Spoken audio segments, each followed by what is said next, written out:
Hello and welcome. And y'all, today I am not on mute. So last week I go live every Sunday at 5:30 Central. And last week when I was going live, I was just having this what I thought was a really good conversation, and it turned out, y'all, that my mic was on mute. I'm so grateful that one of my friends told me so that I was able to go back and create another short little video afterwards. But I truly appreciate that. So welcome to the live stream. Welcome to the Power Producers live stream. Happy Sunday. Happy start of the week, end of the week, just really depending on how you view it. So for those of you who aren't familiar, I go live every Sunday for right around 15-20 minutes, nothing super lengthy, just something where we talk about either current event topics or different professional development topics. But either way, at the end of the day, the goal is always the same, and that is to ensure that everyone sees that they can bring value into the workplace and recognizing how they can make that happen, whether it's strategies or tips or whatever the case may be. So, today, our topic is who decides your value at work? Who decides your value at work? So, one of the things that I absolutely love talking about is self worth.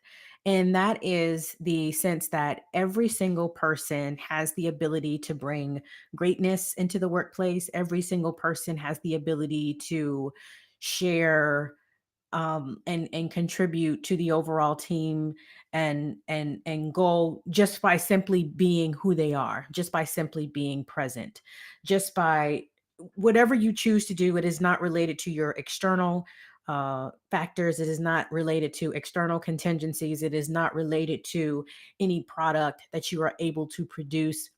Self worth, value is all about you being who you are, and every person has that. However, there is a difference between self worth and workplace value. And that's where the challenge comes in is the workplace value.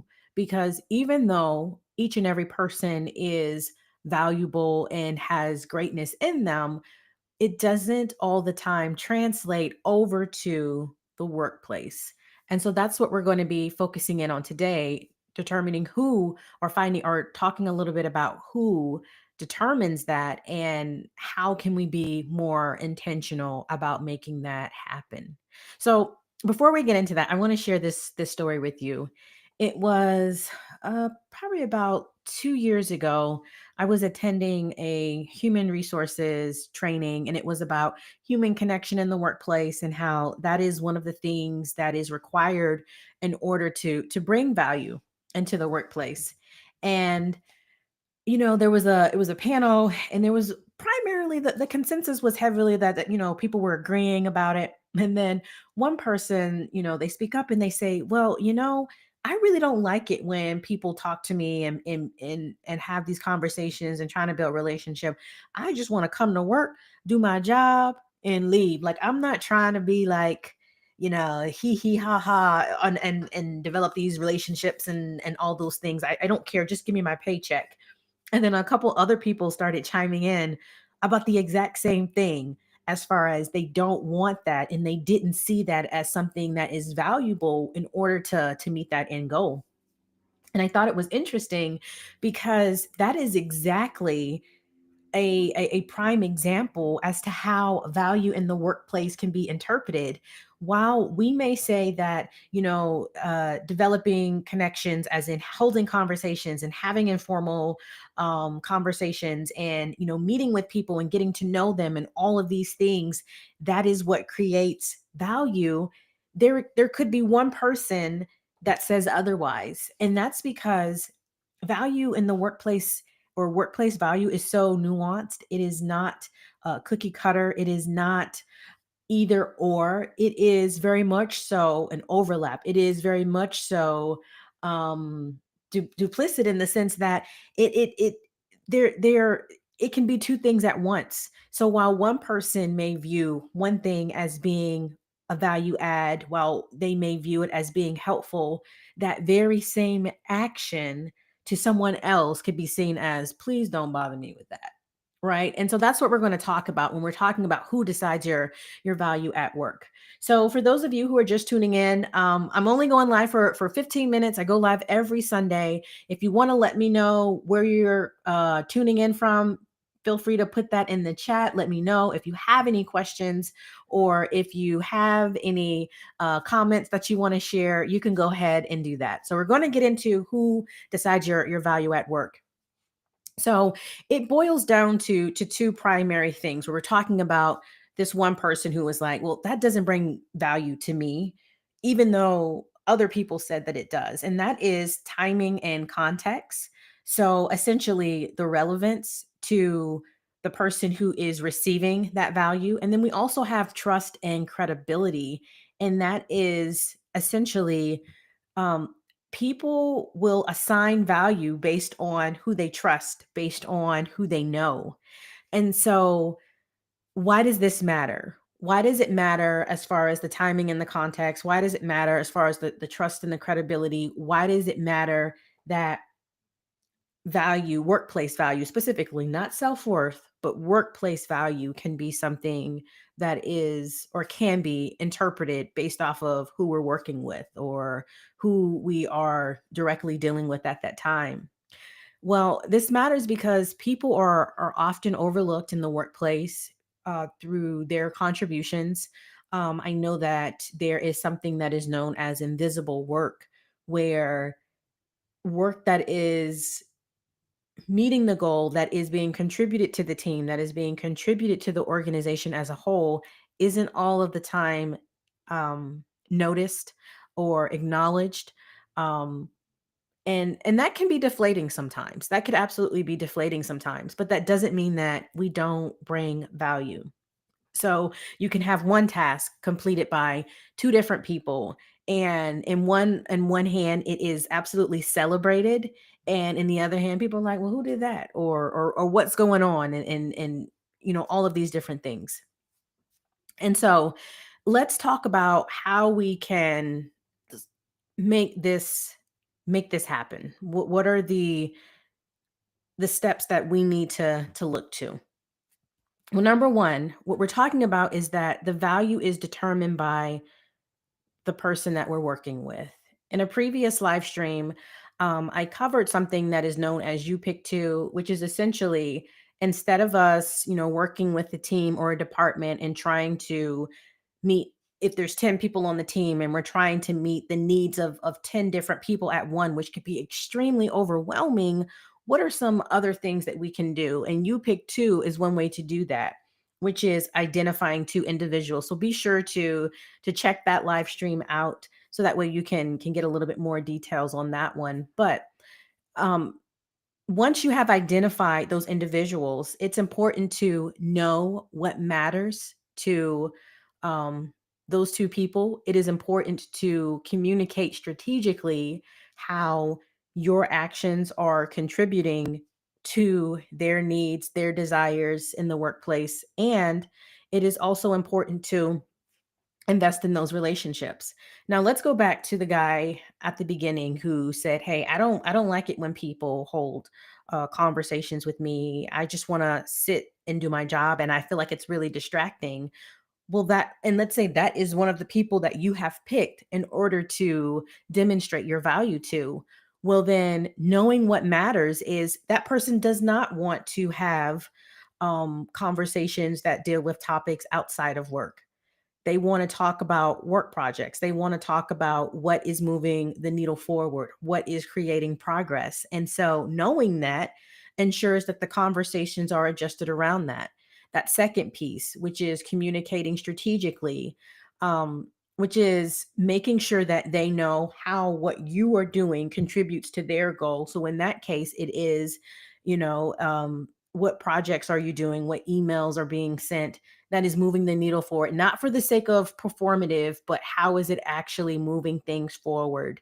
And then that last piece, investing in those relationships. Again, this person was like, I don't want a relationship about things outside of work. So in this sense, it is amplifying that workplace relationship as far as the I hate to say the you scratch my back and I scratch yours, but essentially that's in this particular scenario that is more so what it's leaning towards, where it is, what projects can we collaborate on, what can we do for each other in the workplace in order to move things forward.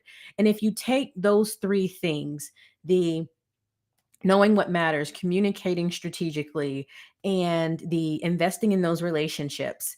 And you use that for each person that you are working with. That is how we are able to determine and to ensure that we are contributing value, workplace value to those individuals. And the other part about it as well is that we can expect that change or improvements happen overnight.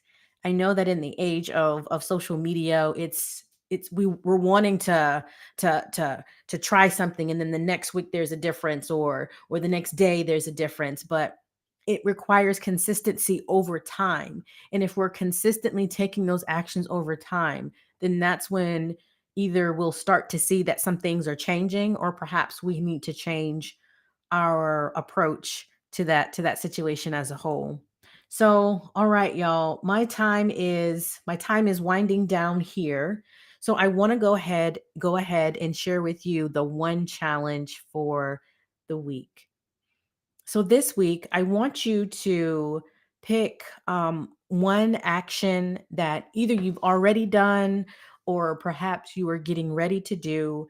And I want you to identify who in your team or your organization who that action will benefit. And either you can just identify it for yourself, which is great, depending on what that relationship is, or being able to share it. And I'm not saying share it in a way saying, I wrote up this report and it benefits the team XYZ. No, we're not talking about that, but we're just talking about being able to make that connection, not in a way that is bragging, but in a way that demonstrates this is how I contributed to it. So, for instance, if there is a work meeting coming up and you need to provide, and you have the opportunity to provide updates, then providing updates on how the project that you are currently working on is benefiting the team or the organization as a whole. If you don't have a meeting, but you have a supervisor, then being able to identify the status of the project, and which some of the things that you've accomplished this week and how that is meeting the goals, or maybe a quick Slack message, or whatever the case may be. All right, y'all. So our time is winding down here. I do not see any questions in the chat. However, if there are any questions, I just want to be sure here. Nope, nothing there. If there are any questions um throughout the week that you have, you can feel free to message me. And hey, we'll talk about it, whether we talk about it back in the direct messages, or if you would rather, then hey, we can cover it at the next live. So just as we summarize everything here, just remembering that value is nuanced. There is no either or. It's not cookie cutter, but it really is relational. It really is subjective. And specifically, we're talking about workplace value. It is all those things. And so being able to know the person, know what matters to them, being able to communicate strategically, and finally, being able to invest in that relationship, that is what you are going to need in order to contribute in that way. But other than that, every single person has value. Every single person has self worth. And it's just a matter of recognizing that and then finding ways to share that in the workplace. All right, y'all, that's my time for this week. Remember to join me next Sunday at 5:30 Central, only for 15-20 minutes. And if you have questions or anything in the meantime, you can feel free to reach out. Other than that, y'all have a good one. And remember to stay